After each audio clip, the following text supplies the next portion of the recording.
आज हम लोग भगवद गीता का अध्याय 1 और श्लोक संख्या 42 पर चर्चा करेंगे। तो पहले ये श्लोक जो है अर्जुन द्वारा उच्चारण किया जा रहा है, हम अपनी शुद्धिकरण के लिए उच्चारण करेंगे इस श्लोक को।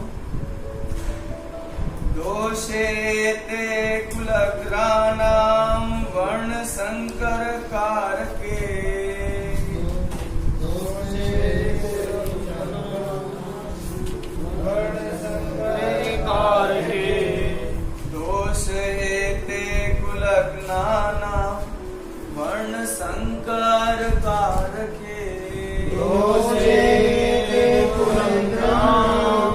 वर्ण संकर कारके उत्सादयन्ते जाति धर्मा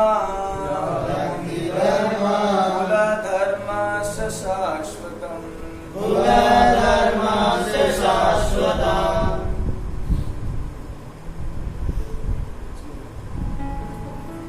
दोषे ते कुलग्नानां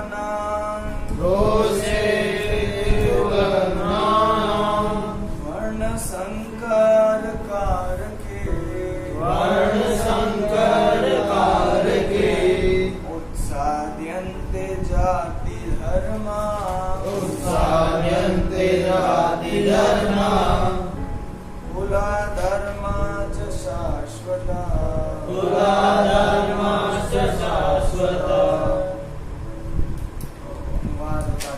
अनुवाद के साथ में अर्जुन जो है वो कृष्ण से कह रहे हैं, क्या कह रहे हैं? जो लोग कुल परंपरा को विनष्ट करते हैं और इस तरह अवांछित संतानों को जन्म देते हैं, उनके दुष्कर्मों से समस्त प्रकार की सामुदायिक योजनाएं तथा परिवार कल्याण कार्य विनष्ट हो जाते हैं। और तात्पर्य में श्रील प्रभुपाद जी क्या लिखते हैं उसको हम सुनेंगे। प्रभुपाद लिखते हैं, सनातन धर्म या वर्णाश्रम धर्म द्वारा निर्धारित मानव समाज के चारों वर्णों के लिए सामुदायिक योजनाएं और पारिवारिक कल्याण कार्य इसलिए नियोजित हैं कि मनुष्य चरम मोक्ष प्राप्त कर सके। अतः समाज के अनुत्तरदायी नायकों द्वारा सनातन धर्म परंपरा के विखंडन से उस समाज में अव्यवस्था फैलती है। फलस्वरूप लोग जीवन के उद्देश्य श्री विष्णु को भूल जाते हैं। ऐसे नायक अंधे कहलाते हैं और जो लोग इनका अनुगमन करते हैं वे निश्चय ही कुव्यवस्था की ओर अग्रसर होते हैं।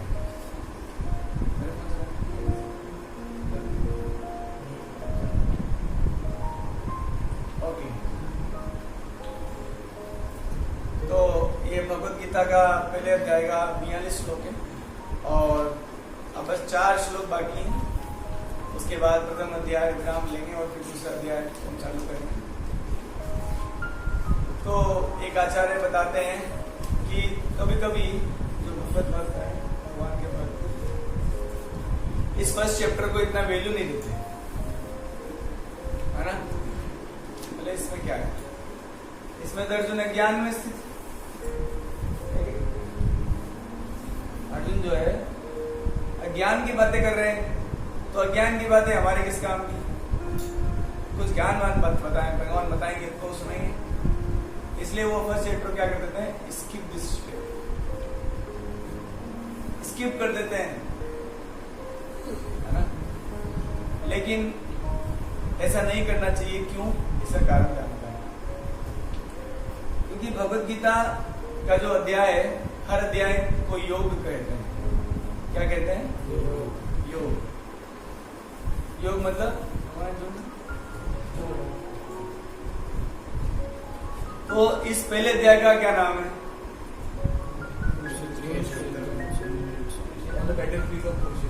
हाँ, ये इंग्लिश में आपने बोल दिया।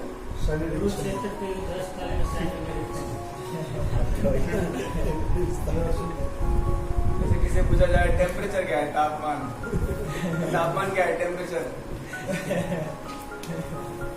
संस्कृत में भगवद गीता के प्रथम अध्याय को अर्जुन विषाद योग कहा गया, यानी कि ये अध्याय भी आपको भगवान से जोड़ सकता है। कैसे? तो बताते हैं, अर्जुन विषाद मतलब चिंता है अर्जुन। तो अर्जुन चिंता करके हमें क्या बता रहे हैं कि जब भी चिंता हो, चिंता मत करो, भगवान की तरफ जाओ। ये अर्जुन सिखाते हैं अर्जुन को। जो जितने भी अर्जुन साहब उनको ये भी सिखा रहे हैं कि अगर जीवन में कोई समस्या आए, जीवन में कोई प्रॉब्लम आए, तो मात्र एक ही व्यक्ति से अपनी बातों को डिस्कस करो, सलाह करो। वो कौन है? कृष्ण।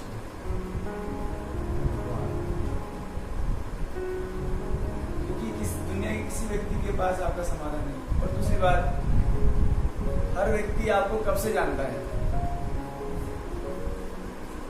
ज्यादा अगर परिवार के व्यक्ति भी हैं तो भी मम्मी पापा के साथ, मम्मी पापा भी बहुत कम टाइम बिताते हैं आजकल, तो बच्चे घर छोड़ के बाहर नहीं लग जाते। न्यूक्लियर फैमिली,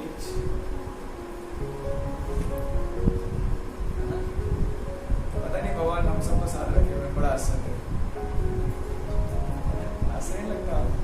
दुनिया में 5 जने शांति सुख से नहीं रह सकते, और 30 35 जने 100 जने सुख और शांति से रह जाते। ये कृष्ण भावना का चमत्कार, कृष्ण भावना का चमत्कार है। लोग कहते चमत्कार दिखाओ, ये चमत्कार से कम है। लेकिन दिखाइए 5 व्यक्ति शांति से, डेली झगड़े होते हैं, हर व्यक्ति जानता है,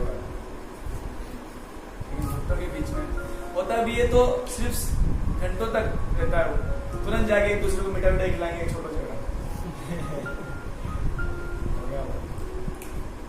तो इसलिए इस प्रथम अध्याय का बहुत इंपॉर्टेंट रोल है कि परेशानियों में भगवान की शरण ग्रहण करना, इसी को योग कहते हैं। ये अर्जुन हमें सिखा रहे हैं। और अर्जुन के इस प्रथम अध्याय में अर्जुन के चरित्र का पता लगता है। क्या चरित्र है?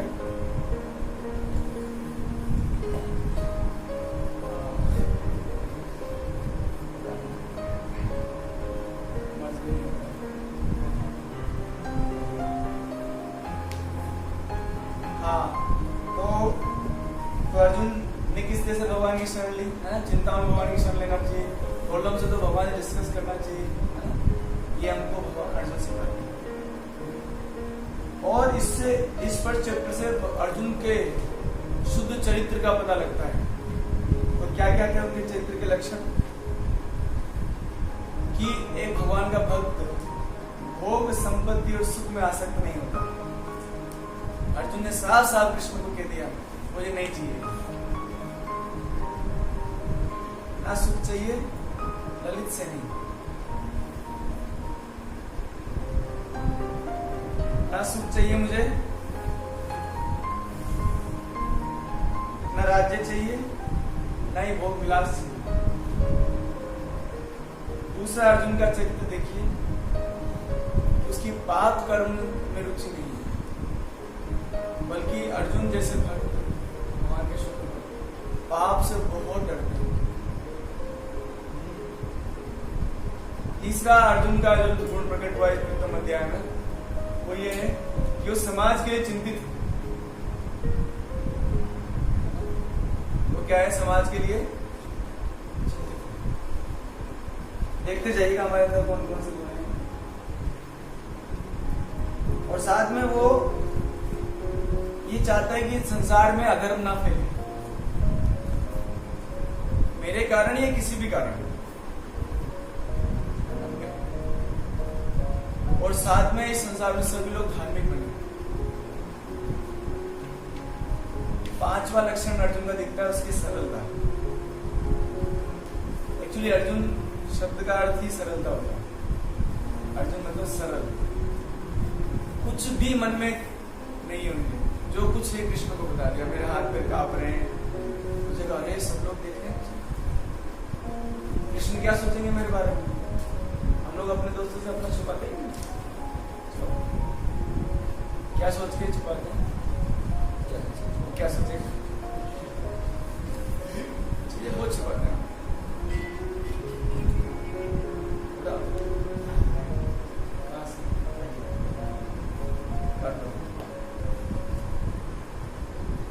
तो अर्जुन का लक्षण, अगर ये प्रथम अध्याय ना पढ़े, और इस प्रथम अध्याय से हमें ये शिक्षा मिलती है कि हमें भी अधर्म से बचना चाहिए और भोग वासना से बचना चाहिए। एक आचार्य इस भगवत गीता के प्रथम अध्याय की रीडिंग के बारे में बताते हैं कि उसको अध्ययन करने से फायदा क्या होगा। उससे ये फायदा होगा कि वो पाप और अधर्म से नफरत करने लगेगा। अभी तो क्या कर रहे हैं, पाप से अधर्म से प्रेम कर रहे हैं।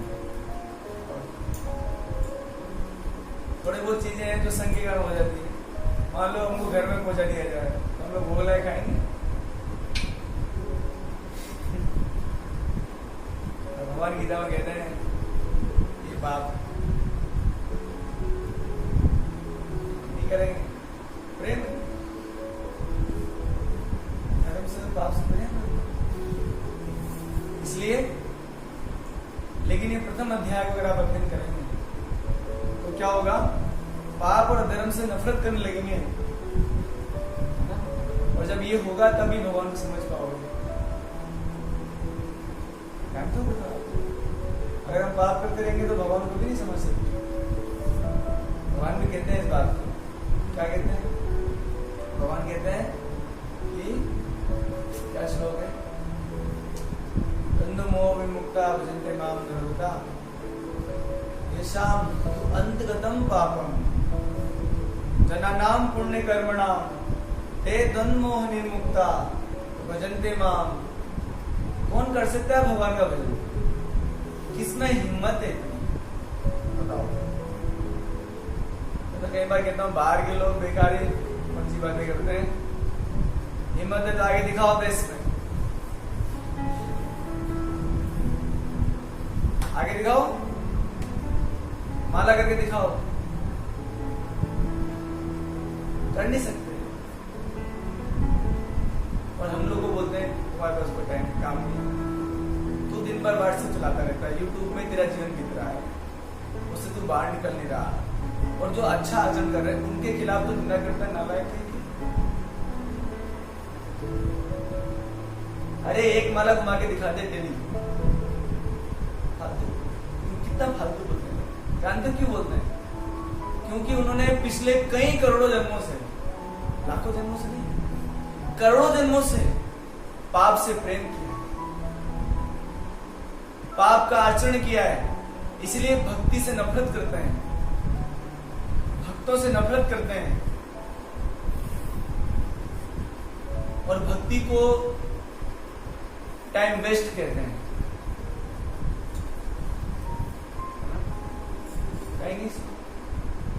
क्योंकि जो पाप आचरण करता है उसका ये स्वभाव होता है। हाँ, और देखो एक आचार्य बता रहे थे कि कई लोग है ना जो भगवत गीता के जो टीकाकार हैं, वो फर्स्ट चैप्टर पे कोई टीका लिखते ही नहीं। बोले ये क्या है, अज्ञान के बाद टीका नहीं लिखते उसको, श्लोक छोड़ लिख के छोड़। लेकिन प्रभुपाद को देखिए कितनी सारी टीका लिखी इसमें फर्स्ट चैप्टर, और प्रभुपाद आचार्य तो होगा क्योंकि अर्जुन, अरे अर्जुन को समझे बिना गीता कैसे समझोगे आप, ये डिस्कशन है, अर्जुन को समझे बिना गीता नहीं समझ सकते, जानना होगा इस बात। अर्जुन को समझिए पहले, अर्जुन क्या है, कितना पवित्र आत्मा है, कितना चिंतित है समाज के लिए, ऐसा व्यक्ति ही भगवान को प्राप्त करता है। तो इस श्लोक में अर्जुन की दो चिंताएं हैं। एक तो कुल धर्म नाश होएगा और एक जाति धर्म नाश हो जाएगा। वापस रिपीट कर रहे हैं, कितना चिंतित है। पहले बोल दिया 2-3 श्लोक पहले कि कुल धर्म नाश हो जाएगा, फिर रिपीट कर रहे हैं। क्या बताए कृष्णा भूल गए तो?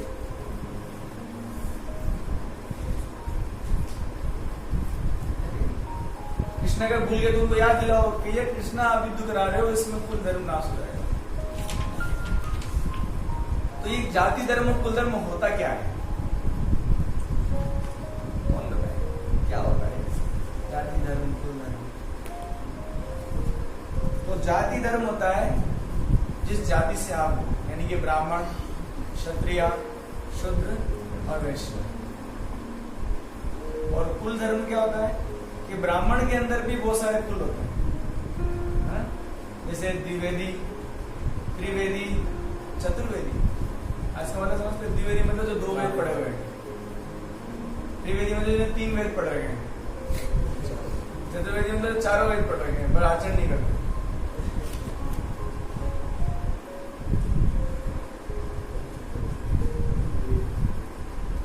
है ना?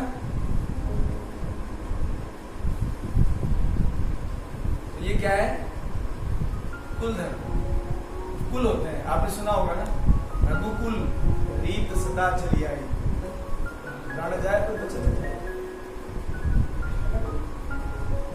तो रघुकुल मतलब हर कुल की एक अपनी सी डिफरेंट परंपरा होती है। भाई ब्राह्मण के जो कर्तव्य हैं, क्षत्रियों के जो कर्तव्य हैं, वो तो किस में आते हैं? जाति धर्म के अंदर आते हैं। और कुल, जैसे कि भगवान ने भी, वामन देव जब भगवान आए थे तब उन्होंने बलि महाराज की तारीफ की कि तुम्हारे कुल में ऐसा कोई व्यक्ति नहीं हुआ जिसने दान की प्रतिज्ञा कर दी और वो पीछे मुड़ गए हो। क्षत्रियों का स्वभाव है दान। तो ब्राह्मणों के जो कर्तव्य हैं वो खत्म हो चुके हैं, क्षत्रियों के जो कर्तव्य हैं वो खत्म हो चुके हैं।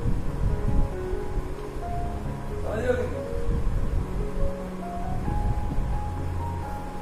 हालत ये है, आप सोचिए बिना सिर का व्यक्ति कैसा लगेगा?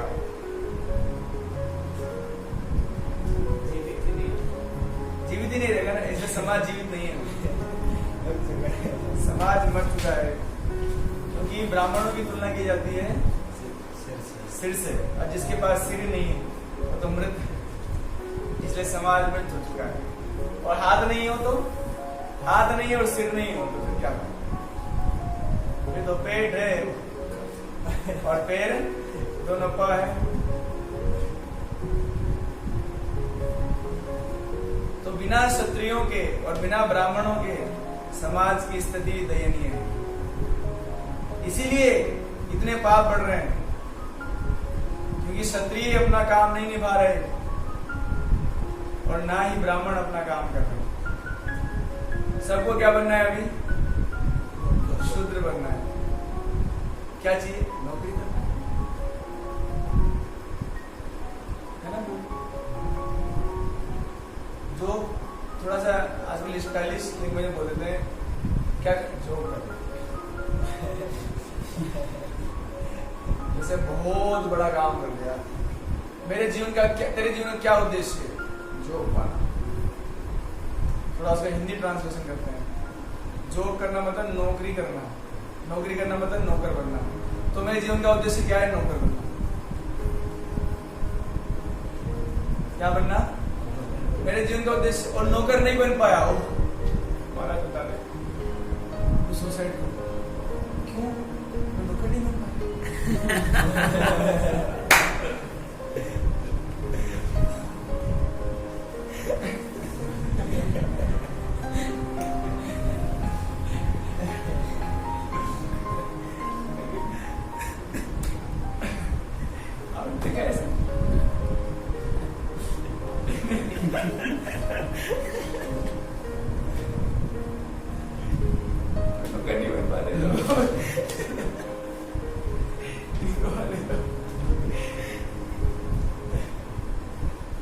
ऐसा हो रहा है समाज में, लोग नौकर नहीं बन पा रहे हैं तो सोच रहे हैं कि बहुत नुकसान हो गया जीवन। और पढ़ाई का उद्देश्य, आखिर विद्या अर्जन का उद्देश्य जानते हैं क्या होता है? विद्या ददाति विनयम। विद्या से क्या होता है? और अभी विद्या से क्या हो रहा है? इनका जो हम पा रहे हैं वो विद्या नहीं, अविद्या है, जो हमारे को अहंकार को वृद्धि कर रही है। ठीक है, आईटी पहुंच जाओ, कितना इनका हो जाएगा? आईटी में दूर से बात करो, दूर करो, आईटी हूँ नहीं, और आईटी वाले सुसाइड कर रहे हैं।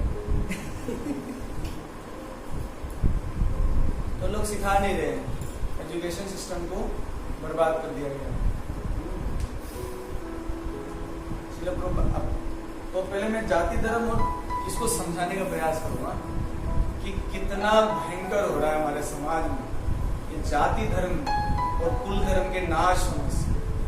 अर्जुन जैसे व्यक्ति इसको समझते हैं, प्रभुपाद जैसे व्यक्ति इसको समझते हैं, श्रील भक्ति सिद्धांत महाराज जैसे लोग इसको समझते हैं कि भैया भक्ति जगाना कितना जरूरी है। श्रील प्रभुपाद जी ने वर्णाश्रम को वापस स्थापित करना चाह रहे हैं क्योंकि वर्ण संकर उत्पन्न हो रहे। वर्ण संकर कुछ नहीं समझता। तो जैसे अर्जुन ने बताया कि जो बड़े बुजुर्ग जो होते हैं वो शिक्षा नहीं दे रहे अपने वंशजों को। इससे क्या हुआ है? बालिकाओं को एजुकेशन ना मिलने से पतिव्रता और पवित्रता, ऐसे बताते हैं अगर पवित्रता की भी एजुकेशन अगर माताओं को नहीं मिलती बचपन में तो भी उनसे बड़े संकरी पैदा होंगे। भले पति से ही उत्पन्न हो तो भी उनसे, अगर दूषित मन के साथ कोई स्त्री है तो उनसे वर्ण संकर ही उत्पन्न होंगे। सोचिए, मतलब सोसाइटी को की बर्बादी में सबसे इंपॉर्टेंट रोल रहा को एजुकेशन, कॉन्वेंट स्कूल।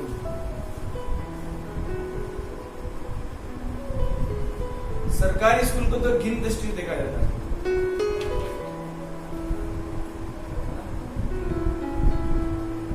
कि वहीं पर बच्चियों की पवित्रता भंग कर दी जाती है और उनसे जो संतानें होंगी कैसी होंगी? वो सब वर्ण संकर हो रही है। इसलिए श्रील प्रभुपाद जी प्रयास कर रहे हैं, तो प्रभुपाद जी के शिष्य प्रयास कर रहे हैं। वर्ण संकर कोई नियम पालन नहीं कर रहा। रावण को देखिए आप, वर्ण संकर उत्पन्न हुआ, ब्राह्मण का लड़का था और कैसे कर्म किए उसने देखिए। क्यों?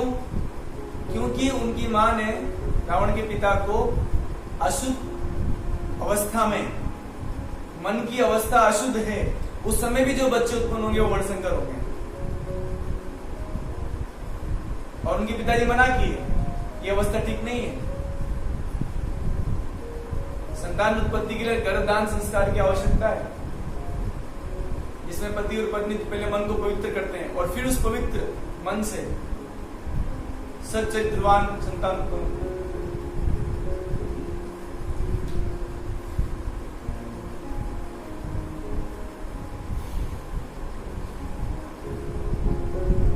तो भगवान चाहते हैं कि जाति धर्म और कुल धर्म बना रहे। और श्रील प्रभुपाद जी तात्पर्य में लिखते हैं क्योंकि कितना बड़ा नुकसान होगा बताएं आप। तो सामुदायिक योजनाएं और पारिवारिक कल्याण कार्य ये नष्ट हो रहे हैं। इसलिए प्रभुपाद जी बता रहे हैं जाति धर्म और कुल धर्म नष्ट हो रहे हैं। कैसे होते हैं इसमें चर्चा करें कि पारिवारिक कल्याण कार्य क्या क्या होते हैं। परिवार लेवल पहले बात करें, परिवार के कल्याण की बातें। जैसे इस श्लोक से पहले अर्जुन ने बताया कि लुप्त पिंडोदक क्रिया, पिंडोदक क्रिया लुप्त हो जाएंगी तो परिवार का जो एक कल्याण कार्य है वो समाप्त हो जाता है वर्ण संकर उत्पन्न से। आप देखा होगा ना आजकल इन लोग बहुत रीजन बहुत करते हैं, रीजनिंग बहुत करते हैं। बोले भगवान का बचपन से हम लोग ऐसे कर रहे हैं, ऐसा क्यों, वैसा क्यों, कोई कारण बताओ। लेकिन जो ये जिसके अंदर पवित्रता है ना, वो ऐसा सवाल जवाब नहीं करता, वो स्वाभाविक रूप से धार्मिक नियमों के प्रति आकर्षित हो जाता है। वो चाहेगा बचपन से, जो वर्ण संकर नहीं, वर्ण में स्थित है, क्षत्रिय वर्ण या ब्राह्मण वर्ण या शूद्र वर्ण या अलग अलग वर्ण, बचपन से वो चाहेगा कि मुझे कुछ नियम बताओ, उसके अनुसार मैं जीवन जीना चाहता हूं। और अभी ये लोग क्या है, कारण बताओ तो नियम पालन करो। हमारा चेतना दूषित है। तो पारिवारिक कल्याण कार्य ना, क्षत्रिय और ब्राह्मणों परिवार में कई सारे संस्कार होते हैं पूर्व, कई सारे संस्कार जिनसे परिवार का कल्याण होता है। जैसे सबसे पहला संस्कार है विवाह संस्कार, या मैं कहूं जात कर्म संस्कार। उस समय क्या क्या चीजें करनी चाहिए जो करने से परिवार का कल्याण होता है, और ना करने से परिवार नरक में चला जाता है ना? ये सिखाया नहीं जाता।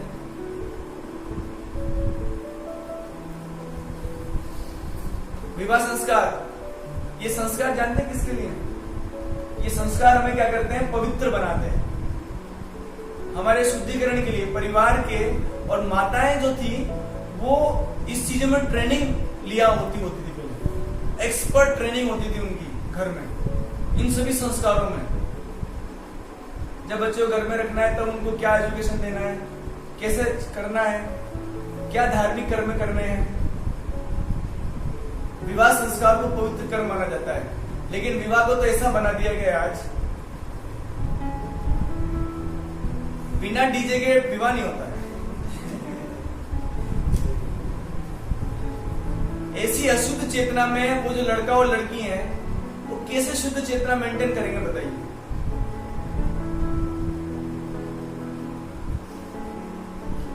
मतलब आजकल वो पहले वो शहनाई बजा देते थे, वो शहनाई नहीं है, वो पवित्र कर्म है, वो बजाते थे। ये सब चेतना को शुद्ध करने वाली चीजें थी, वो तो समाज से गायब करते, धीरे धीरे गायब हो गए। देख रहे हैं आप कि क्षत्रिय और ब्राह्मण परिवार के जो पारिवारिक कल्याण कर रहे हैं वो नष्ट कैसे हो रहे हैं। विवाह के समय ब्राह्मणों को दान दिया जाता है, कुछ देते नहीं।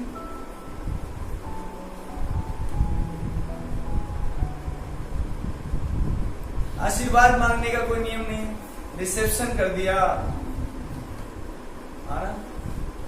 उसमें डीजे बजा दो और लड़का लड़कियों को नचा दो। आजकल तो क्या क्या हो रहा है आपको पता, आपको ज्यादा जानकारी होगी। ये संस्कार है, आप बताइए, ये शुद्धिकरण है समाज का। विवाह एक पवित्र कर्म है, एक संस्कार है मनुष्य समाज का, उसकी धज्जियां उड़ा रखी।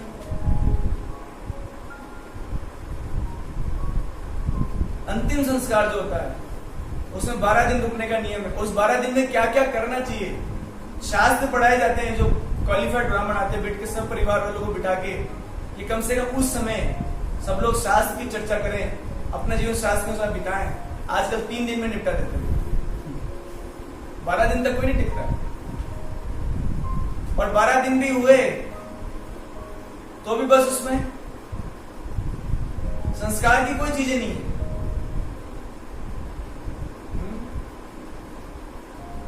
यज्ञ को भी संस्कार होता है उसका।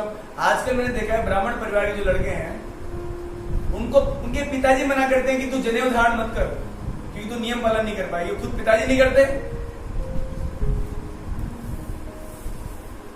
कि मैं नहीं कर पा रहा, तू कहां से करेगा।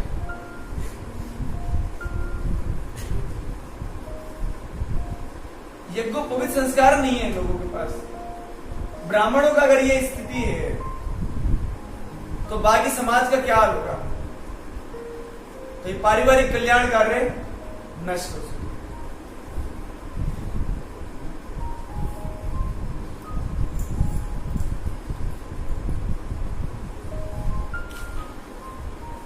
विवाह का मतलब क्या होता था? विवाह का मतलब सिर्फ एक ही चीज होता, पुत्र प्राप्ति। आप पूरे अपने वैदिक इतिहास में देख लो, है ना। इवन भगवान राम से चालू करो। भगवान राम मतलब इनमें जब दशरथ महाराज जब इधर गए थे, केकई देश गए थे, तब उन्होंने कहा था कि विवाह तभी करेंगे जब उनका पुत्र राजा बनेगा। मतलब विवाह का मतलब होता था पुत्र प्राप्ति। विवाह का मतलब भोग विलास नहीं होता था, है ना। अभी क्या बन गया है विवाह? आजकल देखिए, मतलब विवाह के से कुछ दिन पहले इतने डीजे बजाए जाते हैं, मतलब जिनकी चेतना दूषित नहीं है उनकी भी चेतना दूषित हो जाएगी, ऐसे गाने बजाए जाते हैं।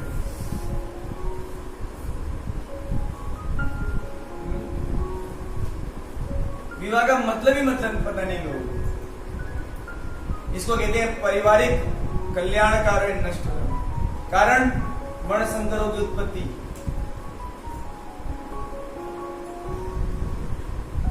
और सामाजिक कल्याण कार्य कैसे नष्ट होते हैं?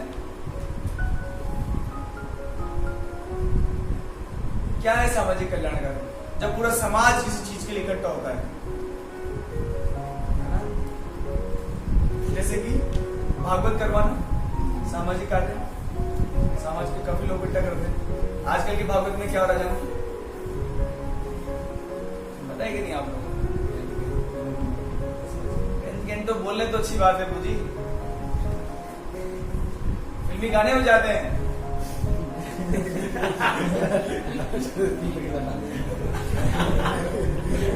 जो भागवत कर रहा होता है वही फिल्मी गाने गा लेता है। उससे पूछा तू क्यों फिल्मी गाने गा रहा है? बोले पैसे लिए मैंने भागवत करने के लिए, इसलिए फिल्मी गाने गा रहा हूं।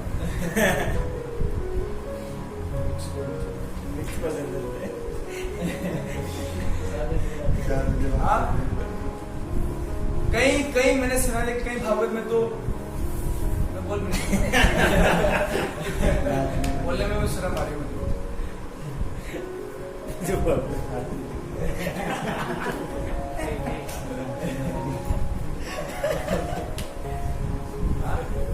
बहुत बुरा है ये। सामाजिक कल्याण कार्य नष्ट हो चुके हैं। आप देखिए लोग क्या करने के लिए आप जानते हैं?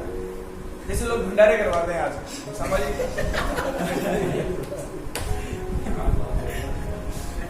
सामाजिक कल्याण कार्य ना, उसका पर्पज क्या है?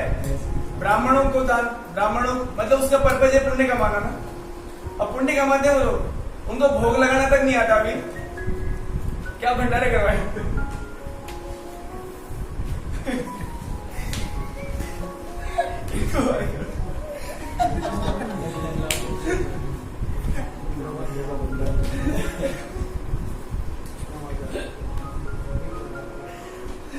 सही बात है। क्या मतलब है उनका? भाई वो जो कराया जाता है कार्यक्रम, उसका पर्पज क्या होता है? उसका उद्देश्य होता है कि लोगों को पवित्र भोजन मिले, उनकी चेतना शुद्ध हो और हमें भी पुण्य अर्जित हो और हमारे पूर्वजों को भी पुण्य अर्जित हो। यही उसका उद्देश्य होता है ना। लेकिन क्या उनको पुण्य अर्जित होगा? बल्कि तो खुद पाप कर रहे हैं और दूसरों को पाप पे झोंक रहे हैं। Who is responsible for all this nonsense activities? Srila Prabhupada ji कहते हैं एक लेक्चर में, our education system is most responsible for all these rascal activities.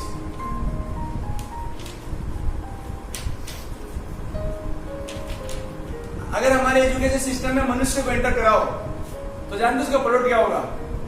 पशु, जानवर निकलेगा उसमें से। रिएक्शन, अगर रिएक्शन कराया जाए किसी मनुष्य की एजुकेशन सिस्टम से, मॉडर्न एजुकेशन सिस्टम से, तो उसका रिजल्ट क्या होगा? प्रोडक्ट क्या बनेगा? एक जानवर, है ना। और अगर किसी जानवर की गुरुकुल सिस्टम में रिएक्शन कराई जाए तो उससे निकलेगा मनुष्य।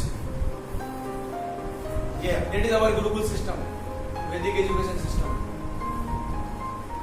प्रभुपाद जी कहते थे इस बात को कि आजकल के स्कूल्स और यूनिवर्सिटीज, है ना, आजकल के स्कूल्स और यूनिवर्सिटीज सिर्फ कसाई खाने हैं, लोगों को सिर्फ पशु बना रहे हैं, जानवर बना रहे हैं। आप किसी भी व्यक्ति को पूछिए तेरे जीवन का क्या उद्देश्य है, बोले नौकर बन के खाना पीना, दूसरे को भी खाना पीना कराना, बस।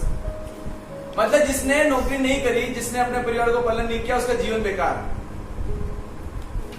ये मॉडर्न एजुकेशन सिस्टम में बचपन से डाला जाता है, ईर्ष्या डाली जाती है बचपन से उसके अंदर, बचपन से स्वार्थ उसके अंदर भरा जाता है। और हमारा गुरुकुल सिस्टम देखिए आप, गुरुकुल सिस्टम में बच्चे से एजुकेशन कंप्लीट होने तक उसका जब तक उसकी एजुकेशन नहीं, ग्रेजुएशन नहीं कर लेगा, गुरु 1 रुपया भी नहीं लेता था, है ना। गुरु 1 रुपया नहीं लेते थे।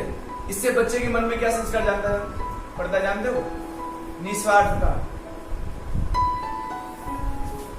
और ऐसी निस्वार्थता से जब गुरु के, क्योंकि जब तक ये नहीं होगा ना, तो गुरु का आशीर्वाद अगर बच्चे को नहीं मिलेगा ना, बच्चा रिस्पेक्ट करता ही नहीं गुरु की, तो गुरु का आशीर्वाद मिलेगा नहीं, और मिलेगा नहीं तो वो चरित्र तो ऐसे भंग हो जाएगा। इसलिए प्रभुपाद जी कहते थे कि ये कृष्णा कॉन्शियसनेस मूवमेंट हमारे समाज के लिए एक अर्जेंसी है, अर्जेंसी ना, बहुत आवश्यक है। और उसके बिना ऐसे होगा सामाजिक और पारिवारिक कल्याण कार्य नष्ट हो चुके हैं। और समाज, प्रभुपाद जी लिखते हैं, समाज के निठल्ले लोग, प्रभुपाद जी निठल्ले लोग हैं, लीडर्स। लीडर क्या है? Speaking English, spoken English. जिसको इंग्लिश नहीं आती उसका जीवन खराब हो गया। इंग्लिश को मलेज लैंग्वेज कहा जाता है। मलेज समझते हो? जो पाप करते हैं उन्हें मलेज कहते हैं। तो इसलिए प्रभुपाद जी चाहते थे कि इस कंट्री में, इस वर्ल्ड में लीडर्स को भक्त बना दिया जाए। कुछ लोग बोलते हैं आप इन्हीं को लेकर प्रचार क्यों करते हो? क्योंकि लीडर्स हैं सोसाइटी, वो लीडर्स सोसाइटी को चलाएंगे आगे।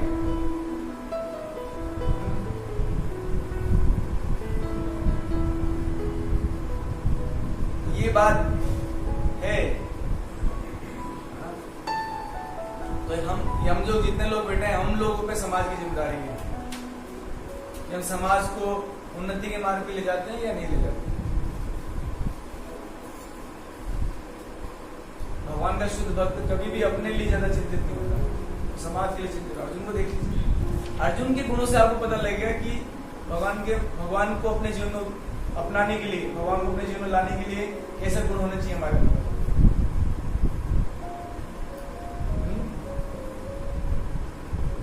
इस बात को समझिए। मैं कई बार आपको डेली इस बात को मैं रिक्वेस्ट करूंगा कि आप अपने फ्रेंड्स को, अपने जूनियर्स को जरूर गीता पढ़ाइए।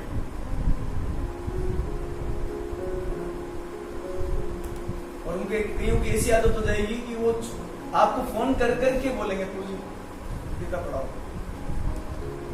ऐसे भी लोग हैं समाज में, लेकिन अगर आप उनको नहीं पढ़ाएंगे, ऐसा भी हो रहा है कि आप पढ़ा रहे हो तो वो किसी और को पढ़ा रहे हैं। जैसे हमारे एक बालिका है, तो वो भक्त बने, उन्होंने अपने मम्मी को भक्त बना दिया, है ना। उनकी मम्मी भी 16 माला कर रहे हैं, लहसुन प्याज छोड़ दिए हैं। ये पाप कर्म है प्रभु, कंठी माला पहन लिए हैं, और अभी वो अपने पड़ोस वालों को भी प्रचार कर रहे हैं।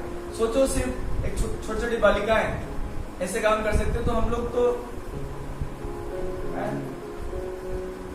शब्द नहीं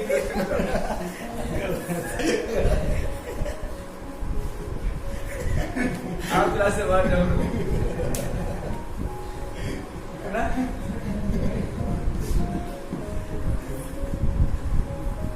इतने बड़े बड़े भैंसे हो गए हम लोग। छोटे छोटे बात, सोचो सिर्फ उन्होंने इतना प्रीचिंग कर दिया है और हम लोग कुछ नहीं कर रहे हैं। हाँ? क्या क्या मतलब है हमारे जीवन का, बताओ। भैंसों की तरह जीवन जी रहे, कोई उद्देश्य है? क्या करते हैं भैंस? क्या करते हैं? खाओ पियो मजे करो बस और सो जाओ। सारे सो रहे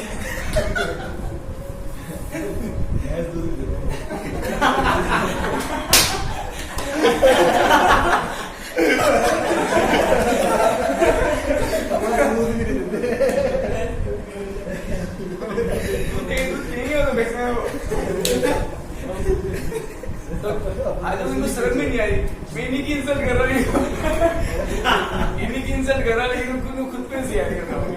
ऐसे हो गए वो लोग। अपने जीवन में पूछो कि आज के दिन आपने किसी को भगवत गीता पढ़ाया, किसी को धर्म का उपदेश दिया? आज हाथ ऊंचे करो। मैं तो कर रहा हूँ,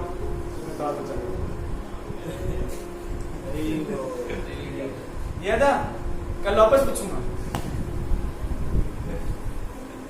क्या फायदा है? अब आप कुछ बोलेंगे, मुझे डेली व्हाट्सएप पे क्या करता हूं मैं, मैसेज फॉरवर्ड कर देता हूं। ये नहीं है प्रचार, इससे कल्याण नहीं होगा। अगर अर्जुन जैसा नहीं बनेंगे ना, उस व्यक्ति को कितना चिंता है समाज की, कि जाति धर्म नष्ट हो रहा है, कुल धर्म नष्ट हो रहे हैं, सामाजिक परिवार कल्याण कार्य नष्ट हो रहे हैं। लोग आजकल जन्माष्टमी भी कैसे मनाते हैं? लोग ये सामाजिक कल्याण कर रहे हैं ना जन्माष्टमी। इस्कॉन को छोड़ दो, बाकी जगह देखो आप जन्माष्टमी मना रहे, ऐसा लगता है कि वो खुद ही कृष्ण है। जो हो रहे हैं वो खुद ही कृष्ण बना हुआ है। कृष्ण कौन होता है? All attractive. तो ऐसे ड्रेस पहनेंगे वो सब लोगों को देखो,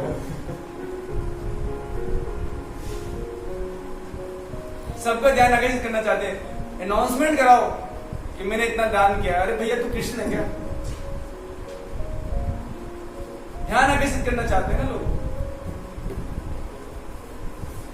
तो ये पारिवारिक कल्याण कार्य, सामाजिक कल्याण कार्य संभव नहीं है प्रभु, जब तक हम लोग धर्म का प्रचार नहीं करेंगे, जब तक हम लोग लोगों को शिक्षा नहीं देंगे।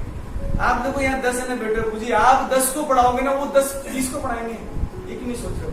और आप सोचोगे कि कब पढ़ाऊंगा, ये तो भूल जाओ।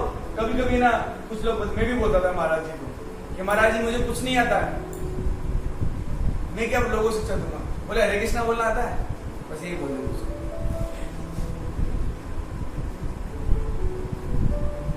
इतना तो आता होगा।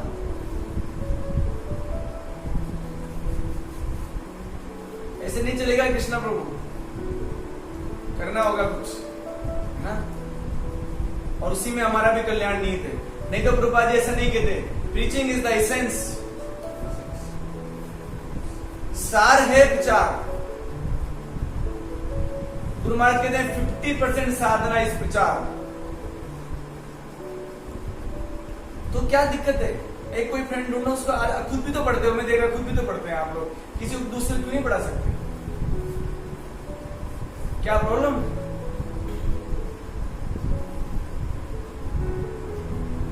इसलिए समझिए, अगर आपको ये सब सुनकर भी अगर आपके हृदय में दया नहीं आ रही है,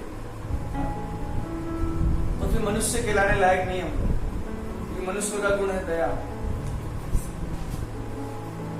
अगर भागवतम में एक जगह लिखा है मनुष्य के 30 गुण बताए गए हैं, 30, उसमें से एक भी हमें नहीं।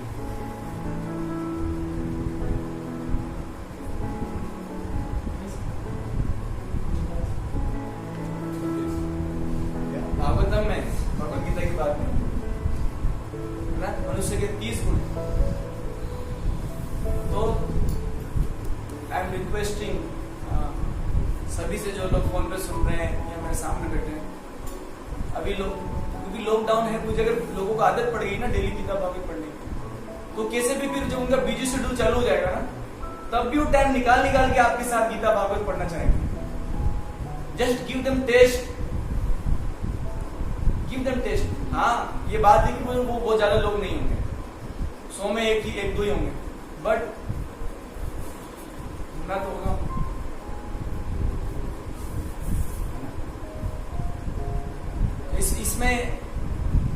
इसमें कभी भी मतलब ऐसा नहीं करना चाहिए कि मैं बहुत बिजी हूँ।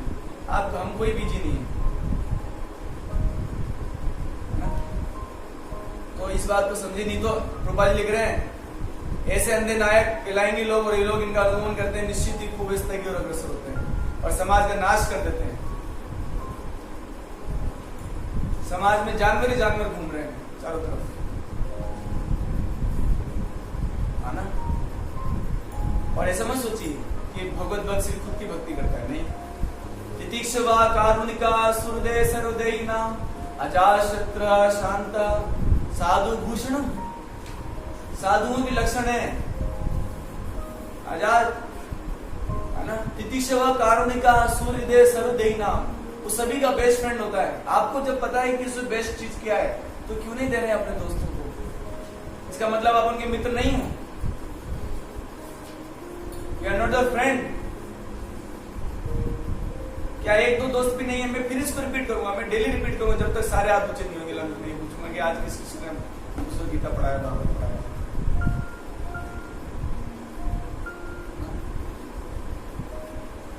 तो इसको समझिए इसको और इसको जीवन में अपनाइए। ओके, तो आप सभी के लिए हरे कृष्ण मामा।